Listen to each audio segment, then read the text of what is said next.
आचार्य कल्प पंडित टोडरमल जी द्वारा रचित रहस्यपूर्ण चिट्ठी, जिसमें हमें आत्मानुभव की विधि और आत्मानुभव संबंधी विशेष जानकारी प्राप्त होती है। जिज्ञासु जीवों ने ये पूछा था कि आत्मानुभव को प्राप्त करते हुए जीव आत्मानुभूति के समय प्रत्यक्ष अनुभव करते हैं कि परोक्ष। तो उस विधि को समझाते हुए पंडित टोडरमल जी कहते हैं कि देखो भाई, पहले तो जीव अनादि से मिथ्या दृष्टि, क्योंकि उसको स्व पर का भेद विज्ञान ही नहीं है। पराई वस्तु को भी अपना मानता है, ऐसी अनादि की बीमारी है। जो वस्तु सामने दिखी वो मैं, ये मेरी, ऐसा इसको अनादि की बीमारी है। तो इस जीव को जब सम्यक्त होता है तब स्वपर के भेद विज्ञान से होता है। इस स्वपर के यथार्थ श्रद्धान रूप इसका परिणमन होता है। यथार्थ श्रद्धान स्वपर का, ठीक है। तो यथार्थ ने भेद ज्ञान पूर्वक सात तत्वार्थों का श्रद्धा ये कहा। तो इसका जो मति श्रुत ज्ञान, जो अनादि से कुमति कुश्रुत रूप था, वो इस कारण था क्योंकि वह इंद्रिय का प्रयोग करके खुला हुआ जो ज्ञान है, इसका शिवक्षम ज्ञान, वह इंद्रिय का प्रयोग करता था और उसमें विपरीत जानता था संयोगों को। यानी किसी को भूतगल देखा नहीं, किसी को जीव देखा नहीं, पत्नी बच्चे देखा, गाड़ी बंगले देखा, ये सब इसका ज्ञान मिथ्या ज्ञान रूप था। इसका जब इसको देवशास्त्र गुरु का समागम मिला, उनसे जो मति ज्ञान प्राप्त हुआ, उससे उसका शुद्ध ज्ञान का प्रयोग करके, है ना, अपने मति को कुमति को मति रूप और कुश्रुत को श्रुत रूप ज्ञान किया, तो विश्व समझ में आया, अपनी वस्तु समझ में आई, है ना। तब वह आत्मा समझ में सम्यक दर्शन रूप हुआ, क्योंकि उसके ज्ञान कुमति और कुश्रुत से हटकर सुमति सुश्रुत रूप होए। ये सम्यक ज्ञान का अंश है, जिससे केवल ज्ञान उत्पन्न होता है। तो में इसी का विस्तार होकर केवल ज्ञान होगा। यानी मिथ्या दृष्टि का ज्ञान ज्ञान नहीं है, तो इसमें सम्यक दृष्टि का ज्ञान ही ज्ञान है। तो में उसको ज्ञान की संज्ञा नहीं दी जा सकती है मिथ्या दृष्टि की। फिर वह सम्यक दृष्टि जीव है, उसकी दशा कैसी होती है? वो सविकल्प और निर्विकल्प रूप होता है। समझ में? सम्यक दृष्टि जीव सविकल्प और निर्विकल्प। एक प्रश्न पूछते थे, जो उसको सम्यक दर्शन हो गया, तो फिर वो उसके जीव में कषाय क्यों, राग क्यों, है ना, 6 खंड क्यों, संजय आदि आदि रहते ना जी, वो कि भरत जी ऐसे क्यों 6 महीने लेके क्यों चले राम जी, बहुत बड़े प्रश्न है ये क्यों? तो इसका उत्तर ही तो है ये सविकल्प दशा, निर्विकल्प दशा। समझ रहे? दो प्रकार की इस जीव की दशा होती है, समझ सम्यक दृष्टि जीव की, कि वो एक सविकल्प दशा में रहता है, एक निर्विकल्प। सविकल्प दशा में वो व्यापार में, है ना, भोगों में, संयोगों में, है ना, इनमें लगा हुआ दिखता है। और देवशास्त्र गुरु की भक्ति में, आराधना में, शास्त्र अभ्यास में, है ना, इसमें दिखता है। तो फिर बोले ये सविकल्प दशा में इसका सम्यक तो टिका हुआ कैसे है? क्योंकि ये इन सब को पराया जानता है। जैसे गुमाश्ता इन सबको पर जानता है, वैसे ही ये शरीर की सब एक्टिविटी को पौद्गलिक जानता है। शरीर की एक्टिविटी में निमित्त जो है वो राग, उसको कर्मोदय जनित जानता है। समझ में? तो वो कर्मोदय को भी उदय जनित जानता है, यानी उसको स्वभाव नहीं मानता अपना। इसी कर्मोदय के काल में, है ना, राग द्वेष के उदय के काल में एक ज्ञान दर्शन रूप चेतना रूप भाव, उपयोग रूप भाव, उसको भिन्न, इन राग द्वेष भावों को भिन्न, वो देह की पर्याय जो हो रही है परिणमन, उसको भिन्न, और वो उदय को भिन्न। ये सब को पर में रखता हुआ, एक चेतना स्वरूपी आत्मा को स्व में रखता हुआ, समझे, और चेतना रूपी भाव, उपयोग रूपी भाव को स्व में रखता हुआ, ये इसलिए उस जीव को क्या कहा? सविकल्प दशा में भी मिथ्यात्व नहीं होता। समझ में? स्पष्ट किया गया। क्योंकि वो इतना सब होते हुए इस सब को पर में रखता है, क्योंकि है ही पर। मुझे तो पुद्गल अपना है क्या? नहीं है। शुभ अशुभ भाव अपने, जैसे पुद्गल की दो क्रिया करेंगे, शुभ और अशुभ। तो शुभ अशुभ क्रिया जो होती है वो क्रिया तो शुभ और शुभ होती नहीं है, क्रिया के पीछे शुभ और शुभ परिणाम होते हैं। तो ठीक है, क्रिया तो पुद्गल की होगी क्योंकि उसके अंदर स्पर्श रस गंध वर्ण के सिवा कुछ नहीं है। आप कोई भी क्रिया उठाओ, उसके अंदर स्पर्श रस गंध वर्ण के सिवा कोई भी और कार्य नहीं होता। समझ में? हम उसको देखते हैं मैक्रो लॉजिक से। तो शुभ अशुभ क्रिया के पीछे शुभ अशुभ भाव है, तो वो शुभ अशुभ भाव मेरे नहीं है, किसके है फिर? पूरे किसके है? समझ में? एक समझ, तो आप वो अगर समझ नहीं है तो पुद्गल के है, किसी बातें कर रहे हैं, पुद्गल में कैसे होंगे? समझ रहे? पुद्गल के लक्ष्य से उत्पन्न हुए हैं, पुद्गल कर्म के उदय में उत्पन्न हुए हैं, इसलिए इसको पुद्गल कहने की शैली है। अच्छा है पुद्गल, और है ही। समझ में आए? लालिमा जो है स्फटिक में, वो किसकी है? उस लाल वस्त्र की है, स्फटिक की नहीं है। तो इसलिए सम्यक दृष्टि को वो उत्पन्न होते हुए शुभ अशुभ भाव भी पर में दिखते हैं। समझ में आए? देह की क्रिया तो पर में है ही, पुद्गलिक होने से, स्पर्श गंध वर्ण होने से। इसलिए सम्यक दृष्टि का सविकल्प दशा में भी सम्यक तो वैसा की वैसा रहता है। भेद ज्ञान क्या है? उसको भिन्न दिखता है, और है ही भिन्न। समझे क्या? देखो, ज्ञान उसी को कहते हैं जो है वो देख पाए। सम्यक दृष्टि को अलग क्यों दिख रहा? क्योंकि अलग है और अलग देख रहा है, इसलिए तो उसको सम्यक दृष्टि क्या सम्यक ज्ञानी बोला। अलग होते हुए भी एक दिख रहा है, इसीलिए तो उसको मिथ्या ज्ञानी कहा। क्या कहा? समझे कि नहीं समझे? मिथ्या ज्ञानी सम्यक ज्ञानी की परिभाषा इसी पे तो बनाई हमने कि तुम्हारे को जैसा है वैसा दिखता कि नहीं दिखता। भेद तो है ही। मैं तो इसको प्रैक्टिकल करके देखना आप, क्या कि बॉडी की एक्टिविटी के लेवल पर, बॉडी के एक्शन के लेवल पर हमारा बस चलता क्या नहीं चलता, कि शुभ शुभ भाव का बस चलता है। देख लेना।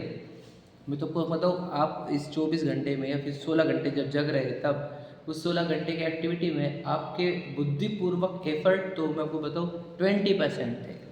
80% तो अंदर जो ऑटोमेटिक राग चलते हैं उसने ऑटोमेटिक क्रिया कर भी दी है, वो तो पता भी नहीं चला हमारे को। क्या कहा? समझा? समझ में आया कि नहीं? वो राग कंटिन्यूस बढ़ते घटते रहता है, उससे आजू बाजू की एक्टिविटी घटती बढ़ती रहती है, वो तो चल ही रहे। 20% में ही अपने उपयोग लगाकर उधर कॉन्सेंट्रेट कर एक राग उत्पन्न किया, वो उससे वो बॉडी की एक्टिविटी हुई। समझा कि नहीं समझा? मतलब पूरा ऑटोमाइजेशन है वो।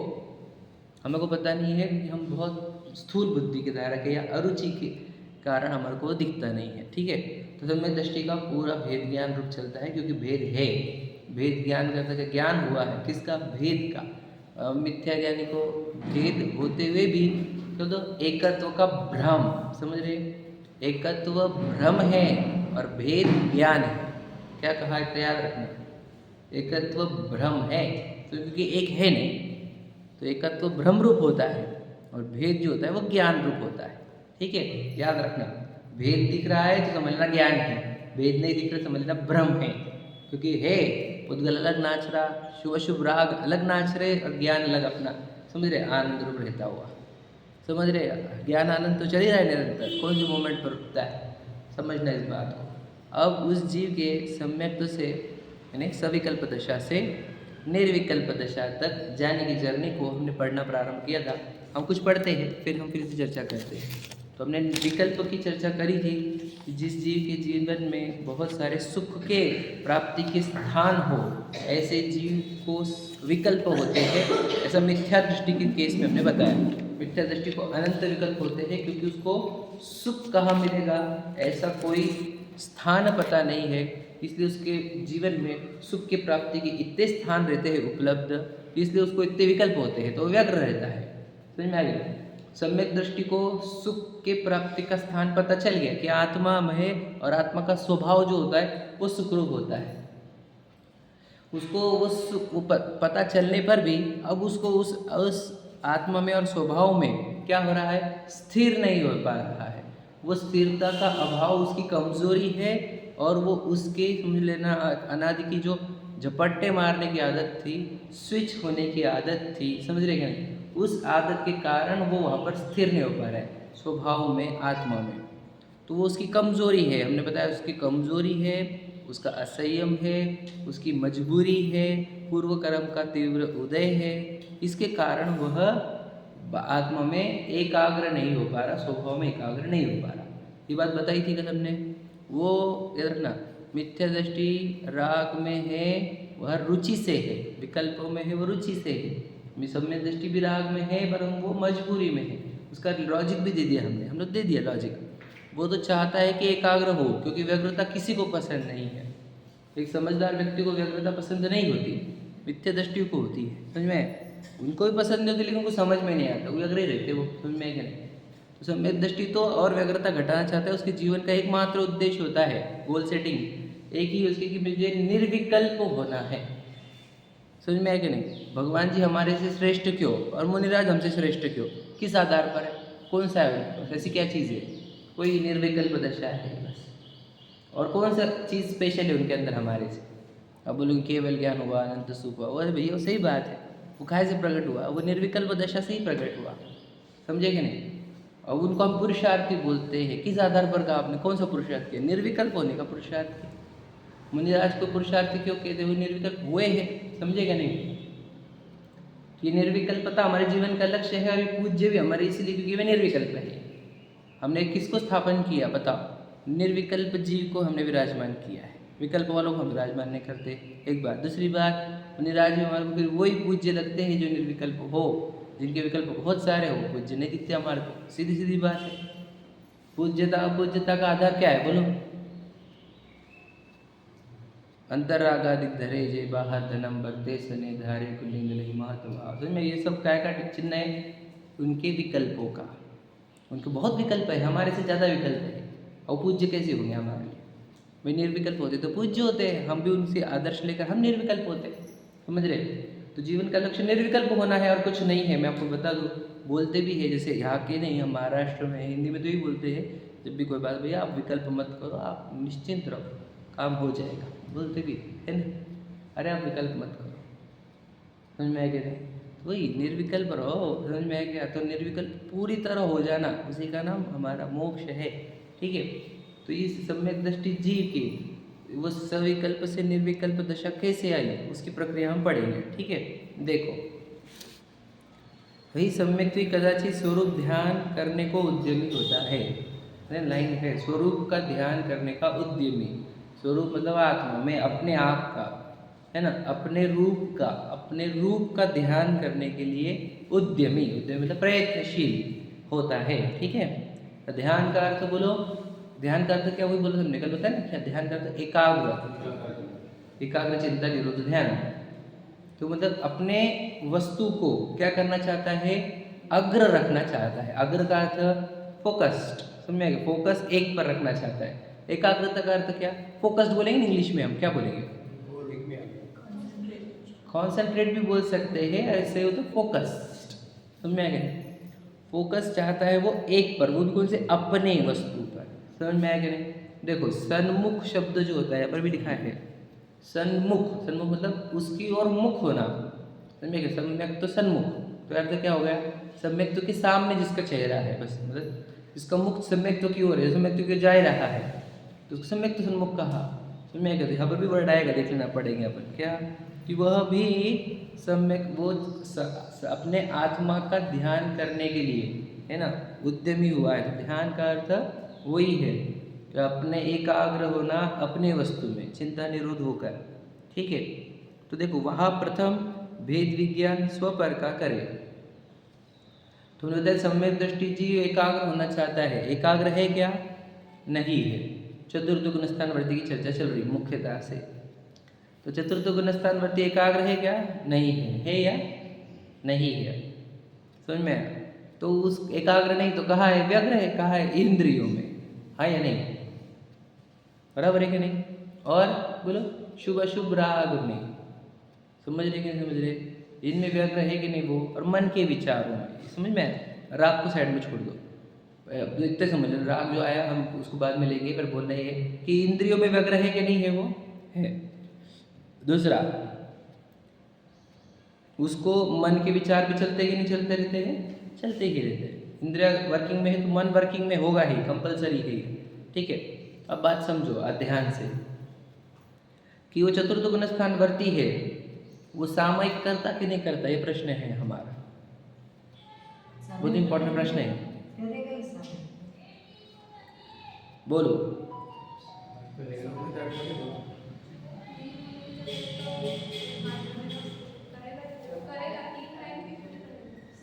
टाइम करेगा पूरा,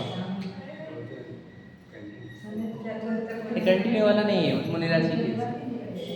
बोलो बोलो भैया, बहुत बड़ा प्रश्न है ये, चौथे और पांचवे का डिवीजन इसलिए बता, जानबूझ के पूछा है। ओहो, समझ लीजिए, ध्यान सुनना क्या बोलते हैं ये गलत बात है, मतलब बता रहा हूँ। अरे अरे अरे गलत जा रहे हैं आप, सुन लो, सुन ध्यान से।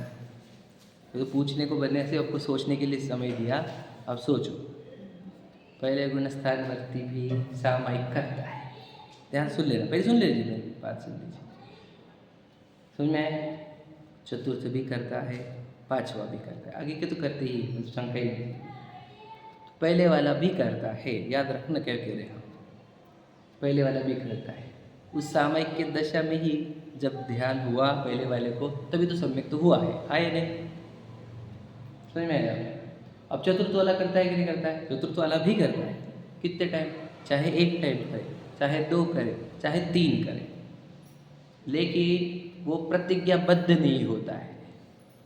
प्रतिज्ञाबद्ध मतलब प्रतिज्ञा नहीं लेता है वो।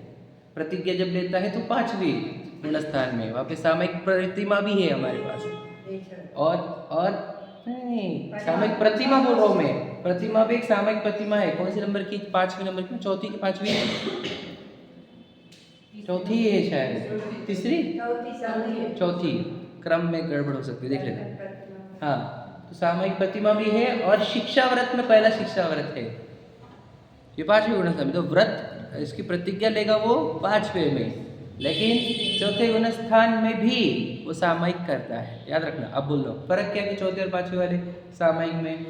तो चौथे गुणस्थान वर्ती को फिर आत्मानुभव करने के लिए 15 दिन कम से कम लगेंगे, समझ में आया कि नहीं? फिर आत्मानुभव होने में, या फिर वापस से चतुर्थ गुणस्थान वर्ती को, हाँ, अरे ज़्यादा से ज़्यादा टाइम है वो, मैं कम से कम बोला।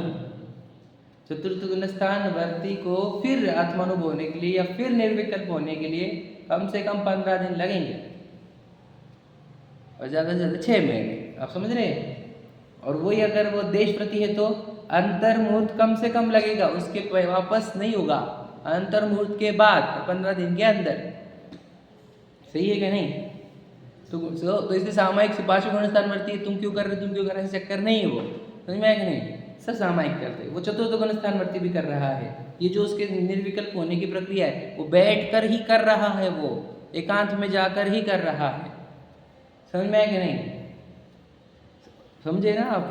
क्या क्लियर हुआ कि नहीं? तो चतुर्थ गुणस्थान वर्ती एकांत में जाकर सामायिक वाली क्रिया करेगा, समझ में? तो हर बार उसको आत्मध्यान होगा जरूरी नहीं है, और ना ही वो इसी को कंडीशन लेकर बैठता है कि होना ही चाहिए, प्रयत्न करता है, हुआ तो ठीक, नहीं तो समता भाव प्रकट हुआ, तत्व चिंतन हुआ, समझेगा नहीं?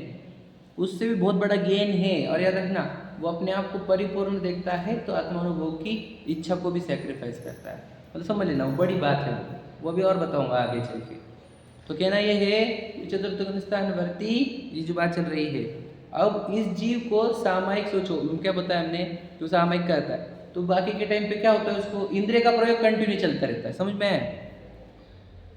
इंद्रिय का प्रयोग बहुत होता है, मतलब कब, जब वो सामायिक नहीं करेगा उतने टाइम पे तो इंद्रिय का प्रयोग ही करेगा, हाँ या नहीं? तब तक मन का प्रयोग करेगा कि नहीं करेगा, समझ में आया? और सामायिक उसका 3 टाइम वाला कंपलसरी नहीं है, एक टाइम भी कर सकता है, समझ में आया? याद रखना। और वो जैसे जैसे जिसके औदैहिक भाव होंगे, शायिक सम्यक्ति हो तो बहुत दिनों के बाद भी करे, कोई बात नहीं, 6 महीने के अंदर भी करे तो भी करेंगे, लेकिन किसी किसी के औदैहिक भाव ऐसे जो रोज प्रयत्न करते हैं, ठीक है? तो समझ लेना, वो जब फिर सामायिक के लिए बैठता है तो क्या करता है, पहले तो इंद्रिय का क्लोज करता है, इंद्रिय को क्लोज करना होगा, तभी तो वो आत्मानुभव होगा, ध्यान होगा सामायिक। तो इंद्रिय को क्लोज करने की प्रक्रिया, क्यों? क्योंकि इंद्रिया खुलती है बाहर की ओर, हाँ या नहीं? तो इंद्रियों को तो पहले खूब बंद करना पड़ेगा, समझ में आया कि किस, तो इंद्रिया बंद कर रहा है मतलब क्या कर रहा है बोलो? उपयोग को इंद्रिय द्वार में नहीं जाने दे रहा है, समझ में आया कि नहीं? ये इंपॉर्टेंट बात है। उपयोग क्या है? फोकस लाइट जैसा है, हमने बताया आपको, टॉर्च लाइट जैसा है। जैसे बताओ अभी आपका उपयोग किधर है, ये तो आप ही जानते हैं और भगवान जी जानते हैं। मुख्यता से बात करें तो आपकी आंखों का आप प्रयोग कर रहे हो और कान का प्रयोग कर रहे हो। उपयोग को आप आंखों के द्वार से और कान के द्वार से वस्तु ग्रहण कर रहे हो जो बोली जा रही है यहाँ पर, समझ रहे हैं कि नहीं? तो आपका फोकस लाइट अभी इंद्रिय एक्टिव कर रहे हैं कि नहीं कर रहे है कि नहीं? अभी जो बोला जा रहा है उसमें विचार भी कर रहे हो गया आप, समझ में आया? तो मन भी एक्टिवेट है, समझ में आया? ओके, तो उपयोग किधर किधर भाग रहा है? अब जैसे अभी की बात करते हो, आंखों की ओर, कान की ओर, मन की ओर, सब तरफ दौड़ रहा है उपयोग, है नहीं? और फिर थकता नहीं क्यों? इसको अनादि से आदत ही है भागने की। जितना स्पीड से भागता रहता है, इसलिए तो उसको मिथ्या दृष्टि कहा या फिर उसको असंयमी कहा या दुखी क्यों कहा है? उसको भागते रहता है ना, फिर समझ में आया क्या नहीं? स्थिर नहीं रहता, समझ में आया? अस्थिर जीव है ये, चारित्रहीन। अर्थ क्या पकड़ते हैं हम? What do you mean by चारित्रहीन? अस्थिर, समझे कि नहीं? तो घूमते रहता है उपयोग। तो इसने क्या किया? इंद्रिय के द्वार बंद किए, समझ में आ गया? तो क्या हो गया? अब इसको इंद्रिय माध्यम से पर द्रव्य जानना बंद हो गए। क्लियर हुआ? समझ में आ गया नहीं? इंद्रिय बंद करना इज इक्वल टू क्या? बाहर झांकना बंद करना, समझ में आया कि नहीं? और अगर बात करें तो पर सन्मुखता त्याग कर बोलो स्वसन्मुख होना, सुने ना? स्वसन्मुख, मुख ये वर्ड यूज करना था मुझे, इसलिए बोल रहा था आपको। सन्मुख का अर्थ क्या? पर सन्मुखता या फिर परामुख, है ना? परामुखता बंद करनी है और बहिर्मुखता बंद करनी है। बहिर्मुख समझ रहे? बाहर की ओर हमारा मुख रहना, उपयोग इंद्रिय द्वार से बहिर्मुख रहता है, समझ में आ रहा है? परामुख कहा, समझ रहे क्या नहीं उसको? तो इंद्रिय द्वार से उपयोग बहिर्मुख रहता है, तो हमने इंद्रिय बंद करके बहिर्मुखता छोड़ने के लिए इंद्रिया बंद करी है, ठीक है? अब मन किधर है? मन का डायरेक्शन किधर है? तो मन के डायरेक्शन भी बहिर्मुख ही थे हमारे, तो अनादि से भी और सम्यक तो होने के बाद भी इसको आत्मा के विचार कम और पर के विचार ज्यादा रहते हैं। चतुर्थ गुण स्थान में भी, हाँ क्या? पांचवें में भी, हाँ क्या? मुनराज को इसीलिए तो कहा मुनराज में और गृहस्थ में फर्क क्या है? बोलो यही है। मुनराज की लाइन क्या लिखी? दिन रात आत्मा का चिंतन, मतलब उनके मन में आत्मा का सिवा और किसी का चिंतन नहीं आता। वही फर्क है किनके? मुनिराजों के और गृहस्थ के। समझ में आया अंतर क्या है?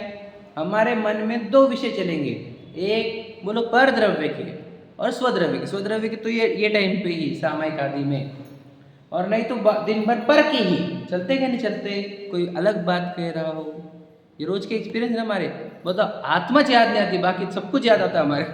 और विचार करने को पूरी दुनिया हमारे को, सिर्फ आत्मा के बारे में विचार करने को नहीं। आत्मा मतलब स्वयं के ही बारे में भाई, स्वयं के नहीं, दिन भर खुद का विचार कर, खुद का नहीं करता तू, शरीर का करता है। दिन भर खुद के, क्या हो गया? गलत जगह खुद बैठ गया है, इसलिए खुद के विचार के नाम पर के ही विचार करते रहता है क्या नहीं? गलत जगह खुदा कर दिया है, खुदा बना लिया है, इसलिए उस खुदा के चक्कर में बेजार हो गया बेचारा। समझ में आएगा? खुद ही लाओ, खुद में समझ, अपने में। तो इसको मिथ्या दृष्टि जीव हो या सम्यक दृष्टि चतुर्थ पांचवें गुणस्थान वर्ती को अपने मन में पर द्रव्य के विचार भी आते हैं। तो अब इसको क्या करना होगा? अपने मन को स्व के विचार में लाना होगा। समझ में आएगा नहीं? तो पहला पुरुषार्थ इसने ये किया कि अपने इंद्रिय द्वार को बंद किया, समझ में? ताकि अपने उपयोग से कोई पर द्रव्य जानने में ना आए, समझ में? क्योंकि इंद्रिय खुलेगी तो पर द्रव्य ही जानने में आएगा। इंद्रिय से स्वद्रव्य दिखता क्या?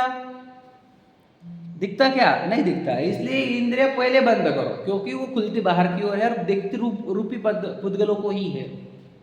इससे पहले इंद्रिया बंद करें। अब मन के अंदर पर द्रव्य के विचार चल रहे हैं। अब मन को स्वद्रव्य के विचार में लाने के लिए क्या किया? ये प्रक्रिया है। पहले उसने भेद ज्ञान का आरा चलाया कि मन को बोला अब विचार कर, तेरा क्या है तेरा क्या नहीं है, विचार कर। अब बोले उसको तो विश्वास हो गया है, सम्यक दृष्टि है वो, तो क्यों विचार? पर विचार नहीं चल रहे ना, विचार पर द्रव्य के ही चल रहे ना, इसलिए इस मन को वापस भेद ज्ञान के विचार में लगाया।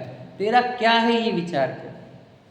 ये नो कर्म जो पूर्व कर्म ने उत्पन्न किए हैं वो शरीर, वो तेरा है ही नहीं, वो तो मिट्टी का है, मतलब गंदगी से भरा हुआ है, जड़ता से भरा हुआ है। समझ में कि नहीं? एक प्राणी का शरीर है, औदारिक परमाणुओं का या स्कंदों का बना हुआ, आहार वर्गणों का बना हुआ, समझ रहे? गंध शरीर है वो, ऐसा करके शरीर को पर। और ये संयोग तो झूठे हैं, ना कोई न माँ है, न कोई बाप है, न कोई भाई बहन है, न पत्नी है, न बच्चे, झूठे संयोग। और रिश्तेदारों को स्वार्थ किस लगे, समझ में। फिर ये शुभ शुभ भाव वो कर्मोदय जनित, वो भाव अपने नहीं। बताओ क्या है फिर अपना, परमाणु मात्र नहीं है मेरा, बताओ है कि नहीं। परमाणु मात्र मेरा नहीं है, द्रव्य कर्म भाव कर्म नो कर्म मेरे नहीं है, समझ में। तो यह देह भी अपने नहीं है, वह अपने अपना कौन है, ऐसा विचार करके अब उपयोग को या मन को, उपयोग को मन में लेके जाकर भेद ज्ञान का विचार कराया गया। फिर अब उस भेद ज्ञान के बाद जब अपना उधर कुछ नहीं है तो उधर का छोड़ो, अपन कैसे ये विचार करो, समझ में आया कि नहीं। तो अब मन को बोला अपने बारे में विचार कर, start thinking about our self, समझ रहे। अब अपने बारे में सोचो, तो अपने बारे में कैसे सोचता है पढ़ो। वह प्रथम भेद विज्ञान स्वपर का करे। लाइन मिल रही है आपको 342 पर, नीचे से दूसरी लाइन। नो कर्म द्रव्य कर्म भाव रहित, आ गया भेद ज्ञान करके, केवल चैतन्य चमत्कार मात्र अपना स्वरूप जाने। बोलो वर्ड क्या है, बोलो। देखो दो शब्द कॉमन आ गए वापस से, केवल भी आया और मात्र भी आया, दोनों का अर्थ एक ही होता है कि नहीं। केवल चैतन्य चमत्कार इतना भी बोलते तो भी चलता ना, मात्र भी। और एक बात क्यों, तो याद रखना इसके सिवा कुछ भी नहीं है। मात्र मात्र 2 बार लगाया तो समझ लेना इसके सिवा कुछ भी नहीं। के कौन से, चैतन्य चमत्कार। और चमत्कार क्यों बोला इसको, बोला था ना हमने, सोचो जो अपने अंदर रहकर किसका भी ज्ञान निकाल सकता है, ऐसा चमत्कारिक पदार्थ हो। क्या कहा, अपने चतुष्टय में बिना किसी को यूज किए, बिना किसी के नजदीक गए, किसी को नजदीक बुलाए, किसी का भी ज्ञान उत्पन्न कर सकता है, ऐसा चैतन्य चमत्कार हूँ मैं। समझ में आएगा नहीं। अभी आपको जितना ज्ञान हो रहा है वो आपका चैतन्य निकाल रहा है अपने अंदर से। हमारे शब्द तो कान को टकरा रहे हैं, उससे थोड़ी ज्ञान निकलता है। उससे शब्दों से टकरा, ये आवाज़ों से अगर ज्ञान निकलता तो ये माइक, ये मोबाइल, ये टेबल, ये दीवारें, ये फैन, कितना कुछ जान लेते। तो ये जान कौन रहा है, आपके ज्ञान की पर्याय। मतलब चैतन्य चमत्कार ऐसा है कि सोचो सामने जो शब्द निकल रहे हैं वैसे वैसा ज्ञान उत्पन्न करते रहता है। गजब का है क्या नहीं वो चमत्कार। और ये वही चेतना रूपी जितनी वस्तु है वही निकाल पा रही है यहाँ पर, समझ में आ गया। ये बॉडी नहीं निकाल रही है आपकी जो दिख रही है मुझे, समझ में आ गया। तो चैतन्य चमत्कार मात्र अपना स्वरूप जाने, इतना ही अपना है बस। चेतना जहाँ से बह रही है वो अपना स्वरूप है, ठीक है। आगे देखो, पश्चात पर का भी विचार छूट जाए। लाइन लिखी कि नहीं, पर का भी विचार छूट जाए, लिखा है ना। फिर विचार छूट गया क्या, पर का विचार छूटा है, याद रखना। पहले पर का विचार छूटे। फिर मैं मुझे एक बात बताओ, ये आत्मानुभव की विधि सीख रहे हैं, बताओ हमारे मन आज तक क्या क्या विचार करते हैं। अपना छोड़कर दुनिया के धोने की धोने, सोई लेके नहीं, दूसरों का विचार कर रहा है। बोल दो, शुद्धात्म रुचि न हुई मन में, न मन को उधर लगाया है। ये मन से हमने इसका क्या, उसका क्या, उसका क्या, उसने क्या। सोचिए मन क्या काम कर रहा है, हमारा बेकार काम कर रहा है, अपना ही विचार नहीं करता। तो अगर आप चाहते हो कि आपका मन आपके ही बारे में विचार करे, मतलब सोचो मुझे मिली वाली निधि, याद रखना मैं आपको बताऊँ, सबसे बड़ी निधि मन होती है, बताया ना हमने। क्योंकि सबसे पहले मिलता है स्पर्श, फिर मिलते हैं रसना इंद्रिय, फिर घ्राण, फिर आँखें, फिर कान मिलना बहुत बड़ी निधि है। और उसके बाद मिलता है मन। हमारे इस बॉडी में सबसे महंगी चीज़ मन है, आपको पता नहीं होगा समझ में। इस बॉडी में सबसे महंगी चीज़, आँखें इतनी महंगी नहीं है, मन है महंगा। हाँ, कंट्रोल में नहीं आता ये बहुत बड़ा प्रॉब्लम है। आपको मिथ्या दृष्टि के कंट्रोल में नहीं आता। अब जिनमानी पढ़ने जाओ, यहाँ पे पढ़ना जिनमानी के फायदे लिखे वाले, बोलो क्या लिखा, अति चंचल मन भी एकाग्र होने लग जाता है। हमने हमारे चंचलता देखी मन की, और जिनमानी पढ़ने से हमारे मन में एक ही चीज़ घूमती है बस, वो शांत है हमारा मन, समझ में आया कि नहीं। तो जिनमानी पढ़ने से वो बिल्कुल शांत होता है। हमने उसको 1760 चीज़ें देखी रही गंदे वाली, और वो कैसे शांत बैठेगा। मन के ऊपर लगाम लगा सकता है सम्यक दृष्टि ही, समझ में आया? कर ही रहा है वो, ये प्रक्रिया है। मन को बोला परद्रव्य के विचार बंद कर, तो बोला ठीक है, हुकुम मेरे आका, समझ में आया? ये सम्यक दृष्टि की खेस रहती है कि उसका मन उसके इशारे पे चलता है। मिथ्या दृष्टि की बताओ बोला, ये रुकता नहीं मन, बाबा किधर भी भागते रहता है, सब बोलते ना मन बंदर जैसा है, मन जिधर भागा उधर भागता है, ऐसे बोलते लोग, बोलते कि नहीं बोलते? और आपको और बोल देता हूँ, लाइन लिखी है, मन के जीते जीत है, मन के हारे हार। सुने कि नहीं सुने? जिसने मन को जीता वही जीता है सच में, और जिसका मन, जो मन से हारा है ना, वो हार गया, क्योंकि उसको कहीं पे भी कुछ अचीव करना है तो मन किधर भागता है दूसरी तरफ, वो अचीव नहीं कर पाता है। समझ में आया कि नहीं? तो मन हमारा परद्रव्य का ही विचार करता है अनादि से। अपना मन दूसरों के लिए, सबसे महंगी चीज दूसरों के लिए वेस्ट हो रही है, अपने विचार करने के लिए। बोलो तो मुझे मेरा स्वरूप विचार करने के लिए मेरा मन बोलो वैकेंट नहीं है, उसके पास अपॉइंटमेंट टाइम नहीं है। हम बोल रहे भाई टाइम दो थोड़ा सा अपने बारे में विचार करने के लिए, नो आई एम बिजी, तुम्हें नो अपॉइंटमेंट, समझ रहे कि नहीं? हम बुक है अनंत काल के लिए, ऐसे है कि नहीं? मुझे तो अनादिकाल से आज तक मन के बारे में विचार कितने बार किया हमने, ये बताओ? या आत्मा के बारे में, मन के बारे में मतलब आत्मा के बारे में कितना विचार किया है? यही बात है, यही रह गई यही बात। हाँ वही बोल रहे हैं, आत्मा के बारे में विचार करना यही सबसे बड़ा काम था जो हमने किया नहीं आज तक। समझ में करें तो वो वाली बात करनी है यहाँ पर, ठीक है? देखो, केवल स्वात्म विचार ही रहता है, लिख लिया? स्वात्मा मतलब अपने आत्मा का विचार नहीं, बोलो अपना विचार। ये गड़बड़ मत कर दे, मैं हमें बोल रहा हूँ, मिस्टेक हो रही है अपने से। अपनी आत्मा का विचार, अपनी आत्मा को जगो, अपनी आत्मा को, हाँ मेरी आत्मा ऐसी है, मेरी आत्मा ऐसी। अरे पागल, मैं ऐसा हूँ। दिक्कत क्या हो जाती है? हाँ आत्मा बहुत जबरदस्त चीज है, मैं बहुत जबरदस्त नहीं हूँ। समझ में आया क्या? हाँ? मैं गायब भी चाहिए अभी भी। अरे देखो सही बात है ये, मतलब आत्मा का विचार करो मतलब वही लगता है इसको, एक आत्मा नाम की वस्तु है अंदर शरीर में, मुझे उसका विचार करना है। समझ में आ गया? मतलब आत्मा थर्ड पार्टी है और उसको मुझे विचार करना है। हमारे को इस रुचि इसीलिए नहीं आती है क्योंकि ऐसा लगता है किसी और का काम हमारे को थोप रहे हो तुम। समझ में? और जब ये लगे ना आत्मा कहेगा मैं, तो लगेगा मैं मेरा काम कर रहा हूँ, इसमें तो मुझे मेरा ही हित भाषित होता है, मेरा ही प्रयोजन भाषित होता है, ये मेरी चर्चा और मैं खुद के बारे में विचार कर रहा हूँ। मैं आपको बोला था 10 लक्षण पर्व के पहले भी हमने बताई थी, ये पर्व जब आते हैं बोल तो काहे के लिए होते हैं? It's me time. समझ में आया क्या? नहीं अंग्रेजी में बोले तो इट्स मी टाइम। उपवास क्या है? मी टाइम है। बताओ, एकासन मी टाइम है, उपवास एक मी टाइम है। समझ में? व्रत पर्व पूरे मी टाइम होते हैं, क्योंकि हम बाकी टाइम में पर के लिए जीते हैं। तो व्रत अच्छे होते कि नहीं होते?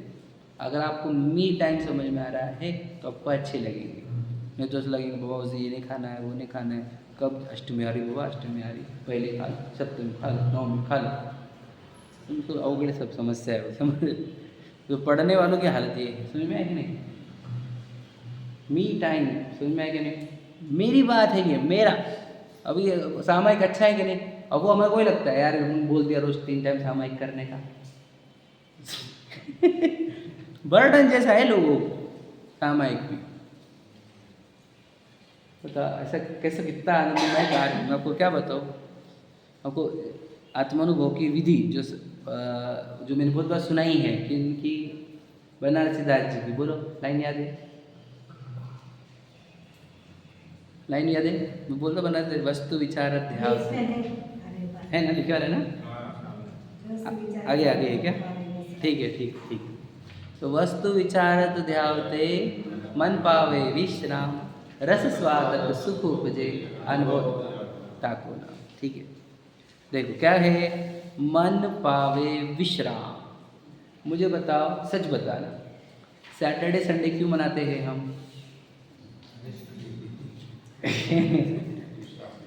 कंपनी वाले, उनको तो एक दिन भी तुम्हारा 1-1 घंटा इंपॉर्टेंट है, समझ लो, जो जॉब पे रखते हैं हमारे को। लेकिन वो भी संडे के दिन ऑफ रखते हैं हमारे लिए, या सैटरडे संडे का ऑफ रखते हैं। क्यों? वे तो 2 छुट्टी मार, लेकिन बाकी 5-6 दिन अच्छे काम करा हमारे लिए। समझ में है कि नहीं? थोड़ा रेस्ट कर ले, ताकि तुम नहीं तो फिर क्या कंटिन्यू काम करेंगे तो अच्छा काम नहीं करता, उसकी वो कम होती है प्रोडक्टिविटी, है कि नहीं? हाँ, और हाँ एफिशिएंसी कहो बराबर। तो वो भी छुट्टी देते हैं कि आराम मिले। डॉक्टर को बीमार हो तो आराम करो, समझ में आएगा नहीं? आराम बहुत इंपॉर्टेंट होता है, बीमारी का इलाज आराम भी बहुत बड़ा इलाज है, पता है क्यों? मुझे बताओ, सामयिक के सिवा आपके मन को आराम कब है? सोचो। मैं पता है, मैं आंखों के डॉक्टर के पास गया था बहुत पहले, उसने जो लाइन बोली आज भी याद है, मैंने बहुत बार रिपीट करी। वो बोले तुम्हारे पैर रुकना बंद हो जाते थोड़ी देर, तुम्हारे हाथ काम करना बंद कर देते, तुम्हारा चबाना मुंह का काम बंद हो, तुम्हारी आंखें रुकती नहीं, दिन भर काम करती रहती, तो उसको बहुत रेस्ट की जरूरत है, ऐसे वो बोले थे मुझे। तो वो बात भी सही है। अब मुझे तो मन, आंखें भी बहुत कम काम करती है, मन कितना काम करता है ये बता? वो तो नींद में भी काम करते रहता बेचारा, हाँ या नहीं? सबसे ज़्यादा वर्किंग में कौन है? मन। और बताओ उसको आराम है क्या कोई सामयिक के सिवा? तो सामयिक ही टाइम है जो मेरा, बोलो जिस टाइम मुझे छुट्टी मिलती है, तो सोचो सामयिक वाला काम कितना प्रिय होना चाहिए हमारे को। छुट्टी में संडे के दिन मानते कि नहीं लोग, अरे यार आज कुछ नहीं करना, अरे मुझे अब उठाना नहीं, मुझे बोलना मत, इस टाइप का। तो सामयिक वही रहता है जिस दिन आपको रेस्ट मिलता है, आपके मन को आराम। पर का चिंतन करते करते थक जाता है मन, और सामयिक में उसको कुछ भी विचार करना नहीं है, विचार करो कितनी बड़ी बात है, समझ में आया क्या? तो इसलिए सम्यक दृष्टि को सामयिक ऐसा लगता है जैसे आराम का समय, समझ में आया क्या नहीं? आराम, रेस्ट, समझ में आया क्या नहीं? तो इसलिए सामयिक दुखदायक काम नहीं है, आनंदमय कार्य है, ये बात समझना, क्योंकि वो मेरा टाइम है, मन का आराम का समय है, समझ में आए? वो ऐसा नहीं है कि बैठ जाओ पीठ सीधी करके, समझ में आएंगे? पीठ दुख रही, अरे पीठ दुखी के नहीं दुखी समझा ही नहीं, क्योंकि हमारा मन आराम कर रहा था, समझ में आएंगे नहीं? और वो समझे तो सही कोई कि बहुत जबरदस्त काम है। मुझे तो चतुर्थ से आगे बढ़ता क्या है? सामयिक बढ़ता है और कुछ नहीं बढ़ता। क्या बढ़ता है? 5वीं और 6वीं में क्या अंतर है? 4वीं और 5वीं में क्या अंतर है? बताओ, यही तो अंतर है। 6वीं और 7वीं में क्या अंतर है? अब 7वीं में और 11वीं में क्या अंतर है? बताओ, बस वही है और क्या है? दूसरा कोई अंतर तुम्हारे समझ में? तो यही है सामयिक वाली बात जो यहाँ पर लिख रहे हैं। क्या? स्व पर के विचार रुक जाते हैं, केवल आत्म संबंधी विचार रहता है। तो अब बोल रहे अभी भी विचार चल रहे ना, हाँ रोकते उसको। देखो वहाँ अनेक प्रकार निज स्वरूप में अहम बुद्धि धरता है। ये क्या है? ये आत्म विचार में आया ये वाला पार्ट। कौन सा? बोलो कौन से? मैं चिदानंद हूँ, समझे? बोलो इसको क्या बोलते हो? सूत्र कैसा है? ध्यान सूत्र, चिदानंद स्वरूपो हम। बोलना नहीं है, भले बोले हम, मैं बोल रहा हूँ या अंदर भावों में चले, लेकिन चिदानंद चैतन्य और आनंद रूप दिखना चाहिए वो समय पे हमारे को, यानी विचार होना चाहिए कि चैतन्य आनंद रूप हूँ मैं। पिछली बार कुछ सुनील जी ने लिए ध्यान सूत्र पे लिए थे बहुत सारा, समझ में है कि नहीं? तो यही है वो ध्यान सूत्र। यहाँ पे देखो छोटी किताब में भी 100 लिखे वाले 100 ध्यान सूत्र, इसी से स्वरूप का ध्यान करता है वो। क्या? अरे एक जबरदस्त चीज़ है ये, मैं आपको बताऊँ। आज के डेट में साइकोलॉजी सिखाने वाले या फिर ये जो मोटिवेशन सिखाने वाले भी यूज़ कर रहे हैं इसको। बोलो इसको क्या बोलते हैं? वो अफर्मेशंस। सुने कि नहीं सुने? पॉजिटिव अफर्मेशंस बोलते। जितने भी नेगेटिविटी थॉट है आप रिपीट बोलते जाओ अच्छी चीज़ों को, कि मैं हेल्दी हूँ, तो आप देखना आप हेल्दी हो जाओगे। तो सुने कि नहीं सुने? अफर्मेशंस नहीं सुने? अब याद रखना, मैं जो लाइन बोल रहा हूँ सर्च करना आप। ये बहुत बड़ी टेक्निक हो गई है आज के डेट में, किसी को नेगेटिविटी थॉट से पॉजिटिविटी में तक लाने के लिए। अफर्मेशंस, सकारात्मक बोलना, रिपीट बोलना, ताकि वो आपके अंदर नेगेटिविटी खत्म हो जाए। तो याद रखना वो तो काल्पनिक आधार है। और ये अफर्मेशन ऐसे कौन सी? बोलो त्रैकालिक, अलौकिक की चैतन्य स्वरूपो हम। बोलो क्या क्या बोल सकते हैं आप? नास्ति सर्वोपि संबंध, समझ में आएगा नहीं? बोलो क्या क्या, बहुत कुछ बोला जा सकता है। क्या? मैं ध्रुव हूँ, बोलो लिखा वाला देखो, मैं शुद्ध हूँ, शुद्ध स्वरूपो हम। बोलो आगे, सिद्ध स्वरूपो हम। देखो वो उन्होंने वो संस्कृत बोल रहे हैं हम, और ये हिंदी है। तो हम हमारे को कौन सी भाषा बोलने तो सम्यक होता? संस्कृत वाली कि हिंदी वाली? समझ रहे? अरे ये ज्ञान की भाषा है, समझ में आया क्या? ज्ञान वैसा देखे हिंदी यूज करो, आप संस्कृत यूज करो, इंग्लिश यूज करो, तुम क्या करें आई एम प्योरेस्ट बोले तो भी हो जाएगा, लेकिन ज्ञान होना चाहिए वैसा। वो आई एम प्योरेस्ट मति ज्ञान को यूज करके शुद्ध ज्ञान रूप हो जाना। समझ में आया क्या कि मैं शुद्ध हूँ, ऐसा हमारा ज्ञान देखे, क्योंकि हूँ शुद्ध मैं ध्रुव हूँ, ये देखे अपना ज्ञान। समझ में आया कि नहीं? अत्यधिक विचार होने पर, देखो विचार में आया ना, सहज ही आनंद तरंग उठती है। समझ में आया? वर्ड क्या है? सहज ही, वर्ड है आनंद तरंग, मुझे विचारों में ही आनंद तरंग आ गई। समझ में? अभी तो आत्मा ने वो हुआ भी नहीं है, निर्विकल्प हुए भी नहीं, तब भी आनंद तरंग आ गई। अब दिक्कत क्या है? यही तो दिक्कत है, बोलो। चतुर्थ प्रायोग्य यहाँ पर भी आनंद लगता है यही आत्मा ने वो है, फिर कोई रिटर्न भी जाता है यहाँ से। समझ में आया क्या कहा? समझेगा? ये भी विचार है ना कि अभी राग है, राग है इसलिए यहाँ से अभी तक आत्मा को हुआ नहीं है, निर्विकल्प हुए नहीं है, तो कुछ लोग यहाँ से भी रिटर्न चले जाते हैं। क्या है? अब रास्ते में अच्छी अच्छी चीज़ें मिलने लग गई तो लगता है कि यही मंजिल होंगी हमारी। समझ में क्या नहीं? और उसी को मंजिल मानकर वही रुक जाते हैं और मंजिल तो पहुँचते नहीं है। ये दिक्कतें बहुत लिखी है, 11 अंग 9 पूर्व मिथ्या, बोलो मिथ्या दृष्टि या फिर अभव में जो चतुर्थ लब्धि तक पहुँच जाता है तो वो ऐसा होता है। समझ में आ रहा है? तो क्या कहा कि उस जीव को आनंद तरंग उठती है। तो ये अपने विचार में आनंद तरंग कैसे, क्या बता दो। देखो मैं अपने आप के बारे में क्या विचार कर रहा हूँ कि मैं परिपूर्ण स्वरूपोहम, तो मुझे जैसे परिपूर्ण लगा तो मेरी पूरी दुनिया की रिक्वायरमेंट, इच्छा वाली जो भाव थे जो मुझे तड़पा रहे थे वो गायब हुए कि नहीं? और ऐसे लग रहा ना कि कुछ नहीं चाहिए मुझे, तो आनंद तरंग आएंगे कि नहीं आएंगी? सिर्फ बताओ हाँ या नहीं? आई डोंट नीड एनीथिंग, मुझे कुछ नहीं चाहिए, मैं परिपूर्ण हूँ, ये विचार ही चल रहा है सिर्फ, क्योंकि मेरे अंदर अनंत शक्तियाँ हैं, मैं अनादि अनंत में भरा हुआ हूँ पूरा। सुनने के नहीं, जितनी इस दुनिया में शक्तियाँ हैं उनमें से मैं एक शक्ति हूँ, अजर अमर शक्ति हूँ। समझ में आया कि नहीं? तो वो मैं एक ऐसा पदार्थ हूँ जो कभी, जिसके अंदर से ही सब कुछ आता है ना? मेरे अंदर ही मेरा सब कुछ है, मेरा केवल ज्ञान, मेरा अनंत दशा सिद्ध दशा सब मेरे अंदर ही है, मुझे उसके लिए भी पर की जरूरत नहीं है। ये ऐसा विचार करते करते मेरी पूरी दुनिया की रिक्वायरमेंट, इच्छाएं डाउन होती ना, तो मुझे कितना आनंद आएगा विचार करो। ये आनंद तरंग उत्पन्न होती वहाँ पर। समझ में आया कि नहीं? अभी सुनते हुए ऐसे सबके चेहरे निरस लग रहे मुझे। कह रहे भैया क्या चल रहा है यहाँ पे, कौन सी चर्चा चल रही है? वापस वही पर की चर्चा चल रही है ऐसा लग रहा है। किसकी चर्चा चल रही है बताओ? अरे बताओ आपको, जिसकी चर्चा इतनी सुंदर, यही चलता है वो मन के बारे में। मैं मन में जिसके बारे में विचार कर रहा हूँ वो वस्तु कितनी गजब की होगी, मैं अब इस विचार को छोड़कर अब वस्तु को अनुभव करूंगा। यही है प्रक्रिया आगे की। समझ में आया क्या नहीं? हाँ क्या? हाँ हाँ बराबर। तो उसी प्रज्ञा छेनी को लेकर अब अपने आत्मा को ग्रहण करो। बराबर, वो जो लाइन बोल रहा है बराबर, ठीक है। अपनी प्रज्ञा छेनी यूज करी, पर से अपने आप को अलग किया, अब उसी प्रज्ञा छेनी को यूज करके अपने आप को ग्रहण करो। बराबर, ठीक है। तो उपयोग को हमने क्या कहा? इस सिर्फ आत्मा के विचार में आनंद तरंगे उठ जाती है, विचार में ही। और आपको पता है, अब बताओ ये आनंद तरंगे क्या है पता है आपको? बोलो। प्रायोगिक लब्धि है। अब ये प्रायोगिक लब्धि है, इसमें इतनी विशुद्धि क्रिएट होती है, ये जो आनंद आया मतलब विशुद्धि क्रिएट हुई। विशुद्धि क्रिएट हुई मतलब कषाय घटी है, राग द्वेष घटे है। तो आनंद तरंग कैसे उठी? कषाय घटने से आनंद तरंग उठी, मतलब विशुद्धि हुई। इस विशुद्धि के कारण ही उसके अनंत कर्म अंत कोड़ा कोड़ी हो जाते हैं। अंत कोड़ा कोड़ी, एक कोड़ा कोड़ी के अंदर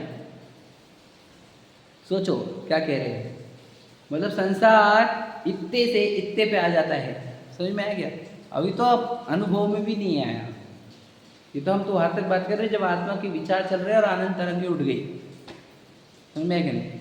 अब ये विचार कौन कर पाएगा? याद रखना ये बात, कोई भी उल्टे झूठे नहीं करेगा जिसने आत्मा की चर्चा बहुत गहराई से, रुचि से, ईमानदारी से सुनी हो, वही तो उसके बारे में विचार कर पाएगा। समझी भी होनी चाहिए, विचार की भी होनी चाहिए, निर्णय की भी होनी चाहिए, परीक्षा की भी होनी चाहिए, तो ही तो आत्मा के विचार कर पाएगा कि मैं ध्रुव हूँ। जो बोलेगा मैं ध्रुव हूँ तो उसको उस टाइप का दिखने लगेगा ना कि हाँ यहाँ पर मैं ध्रुव ध्रुव, मतलब जो कभी खत्म नहीं होता।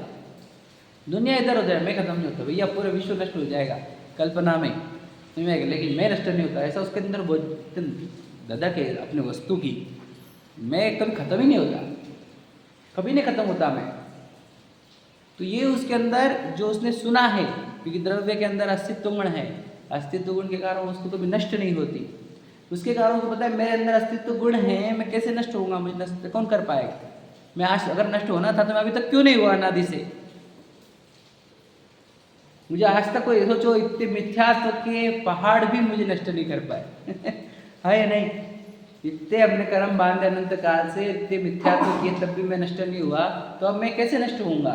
तो उसके अंदर ये जो सुनकर विचार करके आनंद तरंगे उठी, रोमांच आया। देखो क्या लिखा है, रोमांच हुआ था। रोमांच समझते आप क्या कहे, बोलो गूज़बम्स जिसको इंग्लिश में बोलते हैं आजकल, समझ में आएगा नहीं, रोंगटे खड़े हो जाना। हाँ अंक को काटे आना, रोंगटे खड़े होना, उसको वही बोलते हैं, समझ में। रोंगटे खड़े हो जाते हैं उसके कि क्या हूँ मैं, बताओ कितना महान पदार्थ हूँ, और मुझे ये महान पदार्थ मिल गया आज मैं परम पदार्थ पायो। सुनिए नहीं सुनी भक्ति, सुनिए अपने, आज मैं परम पदार्थ पायो, समझ में आएगा नहीं। तो उसको इतने आनंद तरंगे उठती है, रोमांच हो आता है। अब देखो उसके बाद तत्पश्चात ऐसा विचार तो छूट जाए। अब समझ में, अब क्या हो गया, विचार भी गायब। तो विचार गायब, आनंद गायब, ऐसा है क्या, ऐसा नहीं है। समझ में आए क्यों। दृष्टांत है हमारे पास जो हमेशा से बोला जाता है वही, कि आम इतना मीठा है, इतना मीठा है कि आप जबान पे रखोगे तो 2 मिनट के अंदर तो वो स्वॉलो हो जाएगा, इतना मीठा है, तो चबाने की जरूरत नहीं पड़ेगी, रखने की देर है। ऐसा अगर हमने बोला तो कैसे हो जाएगा, समझ में आएगा। वो खाने के पहले ही तो एक्साइटमेंट क्रिएट हो जाएगी, है ना, बात समझ में आए। और हम बोल रहे हैं अरे तेको क्या बोलूँ, उसने भी खाया तो उसको भी इतना ज़बरदस्त लगा, फिर उसने खाया तो उसको उसने ऐसा सब बोला, उसने ऐसा, अरे बोल बस देना अभी समझ में आएगी। बोल ही रहा है अच्छा है अच्छा है अच्छा है, दे तो सही। तो मन क्या कर रहा है, आत्मा ऐसा है, तू ऐसा है, तू ऐसा है, तो क्या बोलेंगे, बस अब मैं हूं ना वैसा, मुझे आप देखने दें, मैं हूं ना ऐसा, मैं शुद्ध हूं ना, मैं ध्रुव हूं ना, मुझे अब देखने दे। अब विचार रुके, और क्या हुआ, फिर सब रुक गया क्या, नहीं, उपयोग है, जानने देखने वाला है, जानने देखने वाला, जानने देखने वाले को आश्रय बनाकर जानने देखने वाले को देख लेता है, और वो जानने देखने वाला ध्रुव है, शुद्ध है, त्रैकालिक है, और उस है को देख लिया। अब देखो वहाँ पर अब कोई राग भाव है क्या, नहीं है, क्यों, क्योंकि देखो मन शांत हुआ है, जब मन ही एक्टिवेट नहीं हो रहा है मतलब राग नहीं है, राग नहीं मतलब विकल्प नहीं है, विकल्प नहीं इसी का अर्थ निर्विकल्प। ये सविकल्प से निर्विकल्प होने की विधि जो हमने आपके सामने रखी है, जो यहाँ पर लिखी हुई है, समझेंगे नहीं। देखो ऐसा विचार तो छूट जाए, फिर बचे क्या, केवल चिन्ह मात्र स्वरूप भासने लगे। देखो विवाद केवल चिन्ह मात्र मतलब एक भी विचार नहीं चल रहा है, फिर क्या चल रहा है, चेतना बहती हुई दिख रही है। क्या कहा, चिन्ह मात्र, चिन्ह का अर्थ चेतना, मात्र मतलब और कुछ नहीं। देखो बिना कुछ किए बाय डिफॉल्ट ज्ञान दर्शन बहता हुआ दिखेगा, और उस ज्ञान दर्शन में राग नहीं है तो शुद्ध चेतना निकलेगी, बोलो ज्ञान चेतना निकलेगी, समझ में आया। विकल्प नहीं रहेगा, राग नहीं रहेगा, लेकिन शुद्ध चेतना निकलती रहेगी उस समय, समझ में आया कि नहीं। तो चिन्ह मात्र भाषित होता है, मतलब उस चेतना का विषय चेतना ही रहेगा, या उस चेतना का विषय चेतन रहेगा, और कुछ नहीं। क्या कहा, समझ में आ रहा है। और विकल्प कुछ भी नहीं, निर्विकल्प, समझ में आया कि नहीं। मुझे एक बात बताओ, उसका मन कैसा फील करता हूँ उस मोमेंट पर, समझ में आया। एक तो रेस्ट हो गई पूरी दुनिया भर की जो आज तक कभी नहीं मिली थी, दूसरा अपनी वस्तु पहचान कर, जब कोई मेस्मराइजिंग कोई अमेजिंग चीज़ देखने पर कैसा एक्साइटमेंट क्रिएट होता है, खुमारी छाती, वैसा उसके अंदर हो चुका है। मन के अंदर मन प्रसन्न, शरीर प्रसन्न, समझ में है कि नहीं। प्रकृति प्रसन्न हो जाती है क्योंकि इसने एक प्राकृतिक जबरदस्त काम किया है। मुझे था स्वर्ग के देव पुष्प वृष्टि करते हैं क्या, मैं तो अरे प्रकृति करती है, वो निमित्त होते देव। समझ में आएगा नहीं, पूरे फूल खिल रहे हैं, पूरे फल आ जा रहे हैं सब ऋतुओं के, मतलब पूरी प्रकृति प्रसन्न है उस व्यक्ति के कार्य में।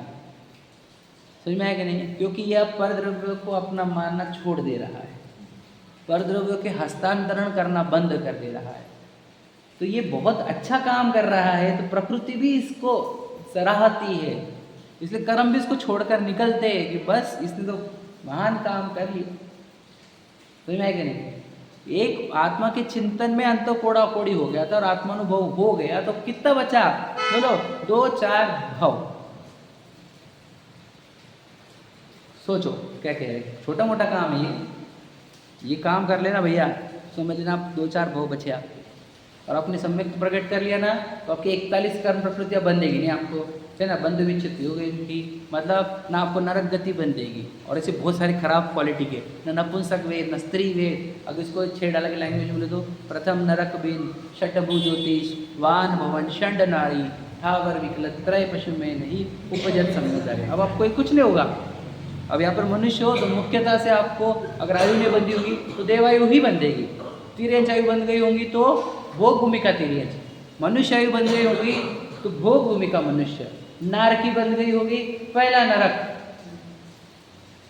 समझ में आया क्या, और पूरा कुल मिला के 3-4 भाव, समझ में आया कि नहीं, ज़्यादा से ज़्यादा अर्ध पुद्गल बराबर, मैक्स टू मैक्स, वो भी बहुत वर्स्ट केसेस में, रेयर केसेस में इतना बड़ा काम हो जाता है। सोचो छोटा काम ही है, इसलिए पहले में पहले आत्मानुभवन का प्रयत्न करना चाहिए। याद रखना, जो आत्मानुभवन नहीं कर रहे हैं वे 41 प्रकृतियों को कभी भी बांध सकते हैं। तो याद रख लेना, मैंने सम्यक तो नहीं है तो कोई भी मोमेंट आएगा और नरक गति बन जाएगी, नरक आयु बन जाएगी, भरोसा थोड़ी है। यदि आप चाहते हो कि मेरे को नरक आयु ना बन दे तो पहले सम्यक तो करना होगा आपको, स्त्रीलिंग ना हो, समझ में आएगा नहीं, या फिर नपुंसक लिंग ना हो, या फिर वही 4 जातियाँ ना हो, 2 इंद्रिय 3 इंद्रिय 4 इंद्रिय 5 इंद्रिय 1 इंद्रिय वाली, तो आपको सम्यक तो करना ही होगा, खुद को पहचानना ही होगा, अपना अनुभव करना ही होगा। नहीं तो याद रखना, यहाँ के बाद कौन सी गति कौन सी आयु कुछ कल्पना नहीं है, किधर के किधर फेंके जाएंगे, कोई लिमिट नहीं। इतनी राशि देखो, इतने पानी बूंद बरस रहा है, यार ये बारिश का माहौल, इतना जीव राशि है, इतनी जीव राशि है, लिमिट नहीं है। ये जर्मिनेशन का टाइम होता है ना, देखो जिधर उधर जीव उत्पन्न होते हैं, समझ में आया कि नहीं, सबसे ज्यादा जीव उत्पन्न होते, पता है ये इसी दिनों में क्यों बीज डाले जाते हैं, तुरंत उग जाते थे जीव, जिधर उधर जहाँ वहाँ ग्रास निकल रही है, 2 पत्थरों के बीच में गैप रहा तो वहाँ से जीव उत्पन्न हो जाते। सोचो पत्थर के बीच में भी हो रहा तो वहाँ से जीव उत्पन्न हो जाते। सोचो जीव कितने हैं इस दुनिया में, वो सब मेरे जैसे जीव थे, और आत्मानुभव नहीं करने वाले जीव कहाँ कहाँ जन्मते, विचार को। इसलिए बहुत जरूरी है कि हम आत्मानुभव करें। ठीक है, चलो कंप्लीट कर रहा हूँ।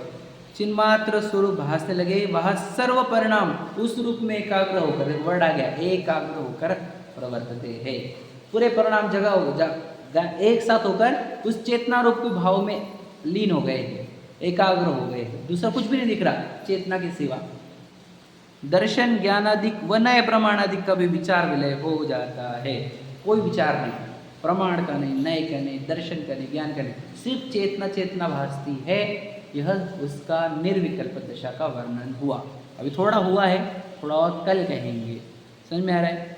तो इसलिए पहले में कार्य, पहला जो हमारे को जिनेंद्र भगवान का उपदेश है वो ये है कि ये काम करो, नहीं तो तुम्हारे मन को आराम नहीं टकेगा, तब विकल्प से मुक्त नहीं होगे, इतने तड़पोगे, हर एक क्षण इच्छाओं से तड़पोगे, तुम्हें विकल्प तुमको भगाएंगे दिन भर, इधर जा उधर जा, ये खा वो पी, ये जा उधर जा, कोई छोड़ने वाले नहीं है वो, तुम्हें क्या नहीं, इतने भिखारी बना के रखेंगे तो गुलाम बना के रखेंगे।